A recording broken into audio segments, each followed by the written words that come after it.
Yeah, Neil, one more thing we wanted to discuss was the whole buying a house versus renting a house debate.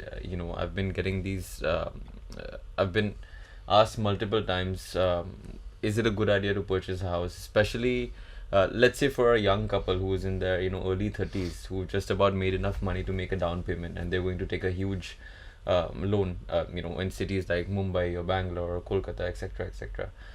What are the numbers behind this? Do you think it is a good idea to purchase a house? Yeah.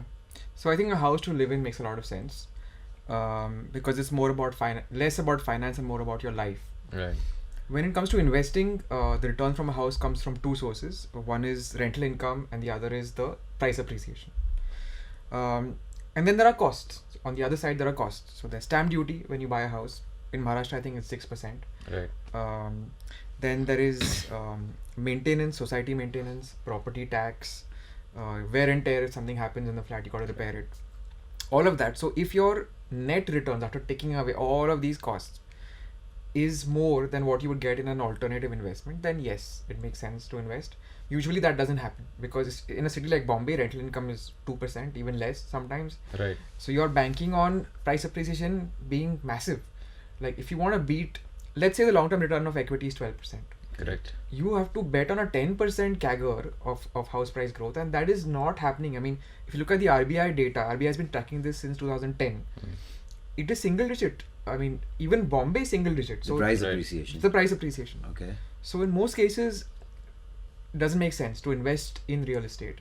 Now there will be pockets. There will be sometimes you see some development around you, you get a good deal, or you find an area which is just coming up and rental yields are higher. Sure, but that is only applicable to some people who have this, skill. Yeah, and when you add financing to the mix or taking a loan to the mix, I think then the it becomes a little more complex, right? Because like you said, rental appreciation is rental yield is 2%, right? And capital appreciation is single digits. So let's assume it's 5-6%. Yeah. Now when you're borrowing at the current times, where the interest rates are 9.5%, right? My understanding is that you're not even breaking even. The price of the house has to grow at much quicker, maybe like a 10, 12, 13%, to be even close to beating equity at all, or get anywhere close to it. Yeah. And not to mention the fact that at the end of the day, it is an extremely illiquid asset, right? Correct. This That's is not something big deal. Yeah. And it doesn't take you anywhere closer to your financial freedom. For somebody who is, let's say, who is a young couple, right, who wants to get to a mark where they want to be able to enjoy life, or they want to be able to have options, not necessarily chase money anymore. When they put that money into buying a house, my understanding says that over the next 15-20 years, in many ways you're stuck, right? You are not closer to your financial freedom as well. So it's not just about the returns that the alternative investment is getting you, let's say a mutual fund or equity. It's also the form of that, the liquidity matters a lot. That's very true. I think the smaller nitty-gritties, right, within real estate investing is something that investors ignore a lot. So let's say if I have to make a financial decision of buying a stock and maybe take a substantial exposure to that, or buying a real estate. When I'm talking about stock, I'll talk about brokerages, which is barely anything. I'll talk about some other demat charges, this, that, and negotiate there, right? But as you said, right, rightly, the pricing which comes with real estate, in terms of for you to get the real estate, stamp duty and all of that, is what people ignore a lot, right, when they calculate their returns. Also, when it comes to real estate, right, as you mentioned, the location is extremely important. Now today in Bombay, right, I mean, you buy a 2 crore or 3 crore or 5 crore house, it's not going to appreciate as much as maybe you buy something outside of Navi Mumbai or somewhere on the outskirts. Correct. It's again, what I was trying to compare is, you buy 10 random stocks, you buy 10 random properties. There is a higher chance the stocks will give you a better return than the 10 random properties. Correct. Right? Because so many things matter. And then rightly Siddhant pointed out the illiquidity aspect, right? That kind of shuts the entire deal down overall. And there are also legal risks, right? Correct. Titles are often unclear. Then there are tenants who will not leave, like they will do kabja. I mean, Bombay is full of cases like this.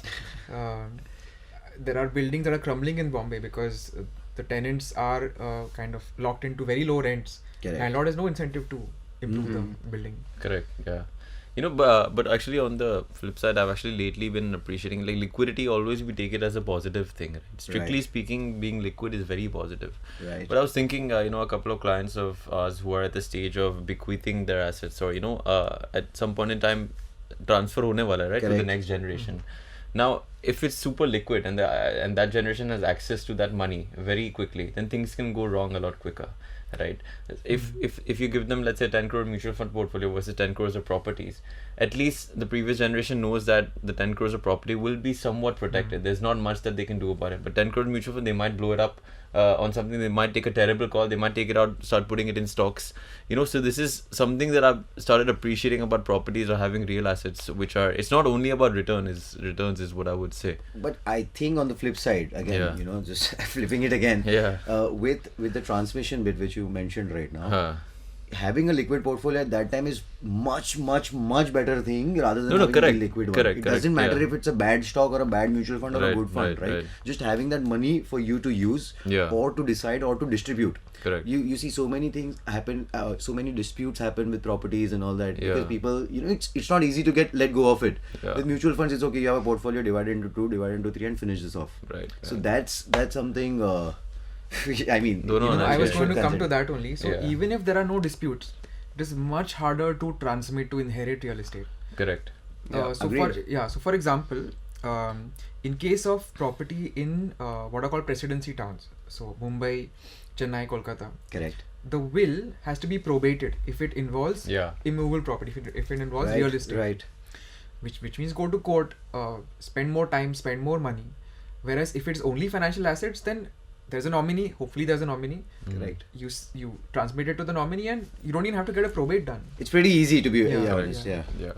And if the will is not there, I understand, then the process Oh gets God, that's the next level. Yeah. You have to get a succession certificate, and that I think takes about 8 months, 1 year, in some cases. And then you add the dispute to the mix, it becomes Correct. extremely complicated. So Correct, yeah, definitely that way property can be quite quite a problem.